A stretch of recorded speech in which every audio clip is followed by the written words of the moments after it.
Ndewo ndị ọma na-ege anyị ntị. Afa m bụkwa Amarachukwuka. Kedu ihe nchikwu maka ya tata? Ihe nchikwu maka ya tata bụ ihe gbasara aha nna.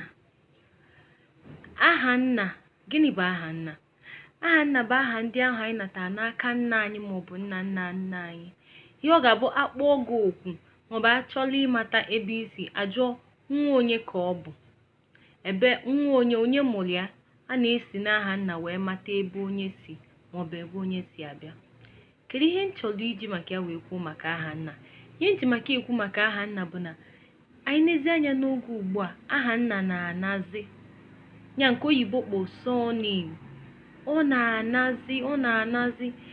Ọ na-abụ ịpụtazie ịjụọ mmadụ kedu aha gị, ọ sị gị na aha ya bụ Simon Peter maọbụ na aha ya bụ Simon Wright maọbụ na aha ya bụ Judas Carrot.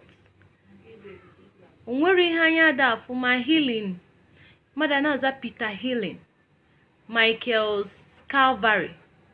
Asịkwa m na afa ndị ahụ adịrọ mma, mana tụlegodi n'ime onwe gị. Enwere onye ọcha ji obi ya wee na-aza Okeke maọbụ Okafọ? Enwere onye ọcha ji obi ya wee na-aza afa ndị be anyị? Ka anyị gbaa mbọ gbado ụkwụ n'aha anyị na-aza, maka na onye na-amara ebe o si amara ebe ọ na-aga. Ntọala anyị dị mkpa, ọka dị ezigbo mkpa. Achọọ gị afụrọ gị asị oke ọkwa nwa bụ Okeke, ọkwa nwa bụ Okafọ, ọka nwa bụ Okonkwo. Ọ bụrụ apụta jụọ nwa be Peter Wright maọbụ nwa be Peter Beans, ebe ka ya esi wee chọta? Ọ na-adị mkpa ka anyị gbado ụkwụ. Ndị kwuru okwu Igbo si na onye mara asụ ya mee gịnị? Ya sụọ n'ikwe. Mana ị mara asụ ịsụọ n'anị maọbụ ịsụọ n'ọkpa gị. Ka anyị gbaa mbọ jide aha nna anyị aka. Surname dị very very important. Ọ dị mkpa, ọ dị oke mkpa.